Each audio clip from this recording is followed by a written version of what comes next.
को मारने के लिए दौड़े, ये कोई और नहीं था, साक्षात कलयुग था। और कलयुग आज परीक्षित जी के चरणों में आकर के गिर पड़ा, महाराज क्षमा कीजिए, मुझे मृत्यु दंड मत दीजिए, मैं आपकी शरण में हूं। परीक्षित जी ने कहा तुम कलयुग हो? बोले हाँ।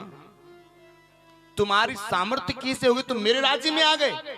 अरे तुम्हारे भीतर तुम्हारे गुण क्या है? तुम्हारे अंदर सारे के सारे अवगुण हैं। बोले महाराज मेरे अंदर अवगुण तो हैं, लेकिन एक सद्गुण मेरे भीतर ऐसा है जो सद्गुण सतयुग में नहीं था, त्रेता में नहीं था, द्वापर में नहीं था, वो सद्गुण मेरे भीतर है। क्या है तेरे भीतर? कलयुग केवल नाम आधारा, और सुमिर सुमिर नर उतर ही पारा। सतयुग में लाखों वर्ष तपस्या करने के बाद हमारी मुक्ति हो पाती थी, परमात्मा की प्राप्ति हो पाती थी।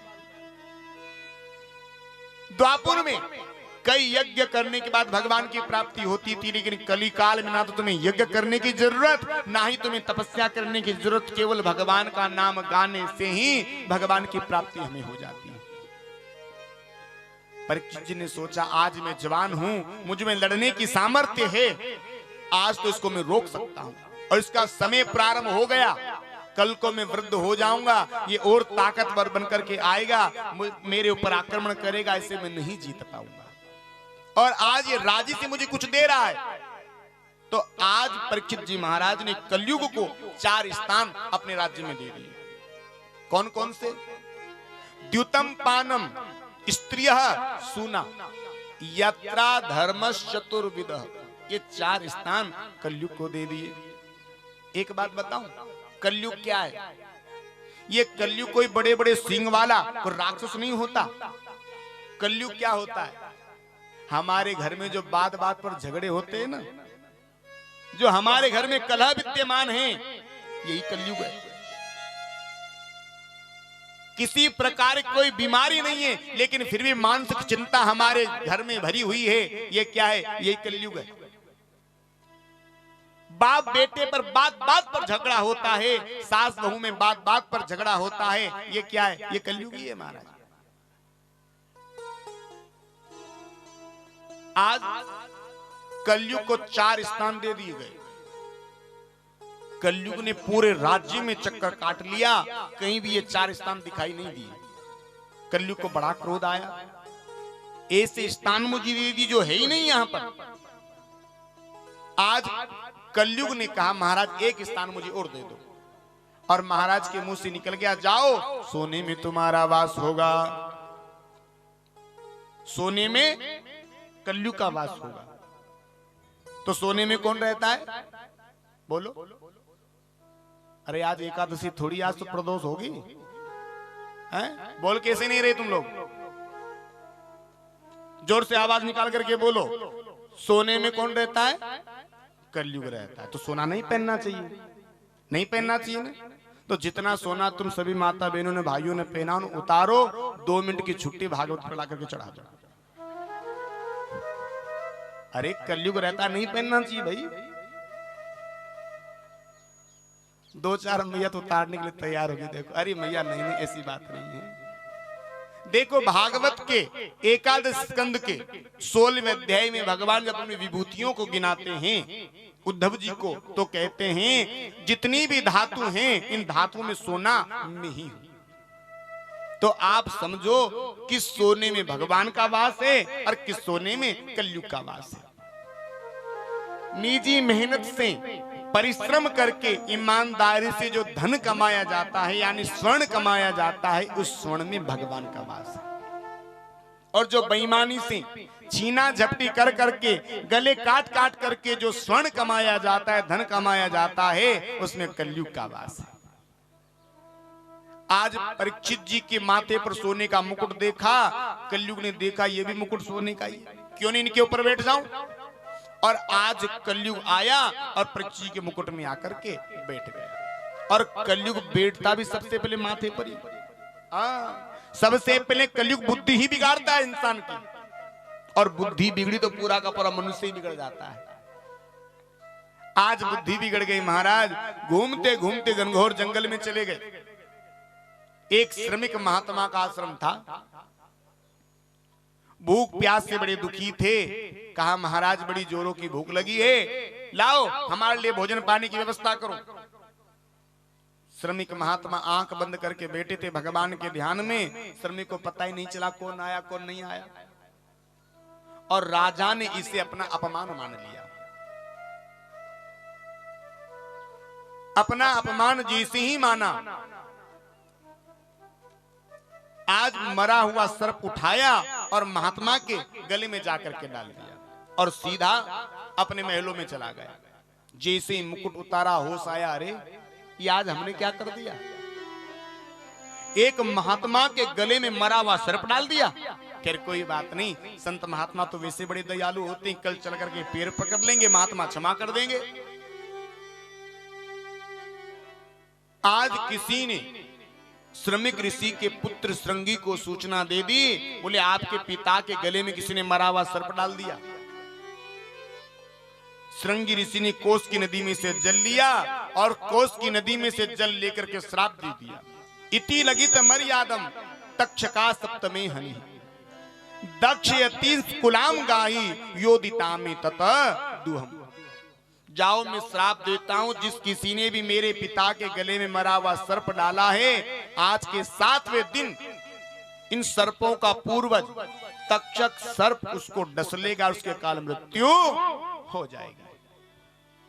बाणी रूपी बाण चला दिया महाराज,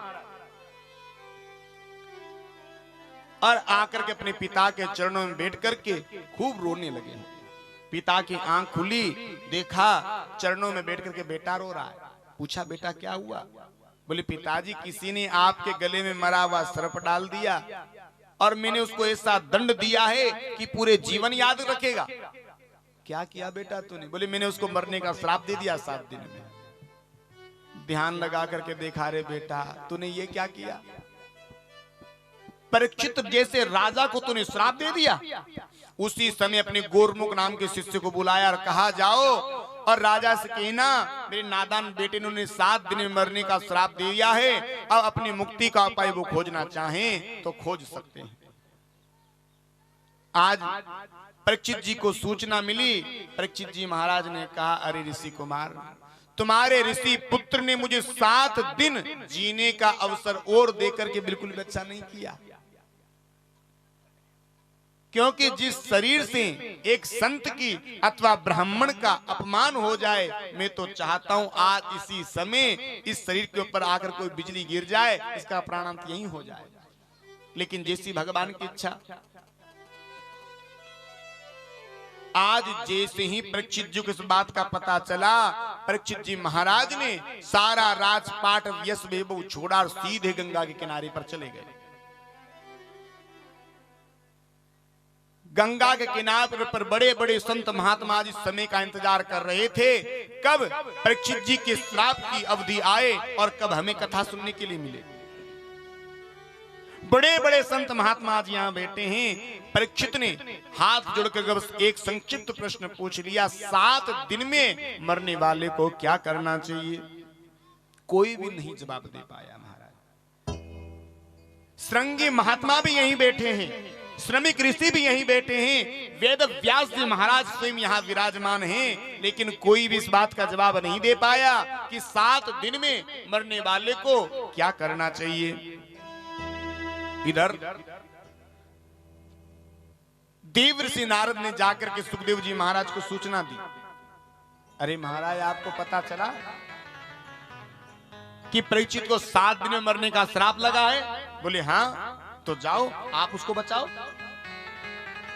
और आज देव ऋषि के कहने से सुखदेव भगवान स्वयं प्रकट होकर के आ गए। बोले सुखदेव भगवान की।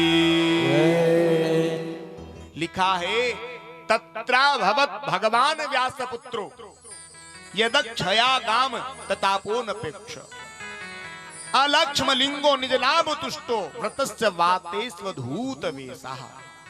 अवधूत वेशधारी भगवान सुखदेव यहीं पर प्रकट हो गए। सुंदर एक बजरी का सिंहासन बना रखा था, किसी से कुछ नहीं पूछा। ये संतों का स्वभाव होता है। और देखो हम कहीं जाते हैं ना, हम वीआईपी कोठा ढूंढते हैं, अरे हमें कोई लेने के लिए नहीं आया, और हमारे बेटे की व्यवस्था नहीं करी। कई बार तो नाराज होकर के मुंह फुला करके चले जाते हैं, ये हमारा स्वभाव है। और संत का स्वभाव, जो सच्चा संत होगा वो कहीं भी आए, जहां जगह मिली वहीं से विनम्र भाव से बैठ जाता है। आज सुंदर बजरी का सिंहासन बना हुआ था, सुखदेव भगवान चल कर के आए और सहजता से आकर के उस सिंहासन पर स्वयं बैठ गए और परीक्षित गए और चरणों में प्रणाम किया, सुंदर वंदना करी। महात्माओं ने कहा, सुनो, इनको तुम्हारी स्थिति से कोई मतलब नहीं है, तुरंत इनके चरणों में प्रश्न कर दो। और आज सुखदेव जी महाराज के चरणों में परीक्षित ने प्रश्न कर दिया। अतः प्रक्षामि संसिद्धो योगिनां परमं गुरु पुरुषस्यैव यत् कार्यं म्रियमाणस्य सर्वदा। गुरुदेव, 7 दिन में मरने वाले को क्या करना चाहिए?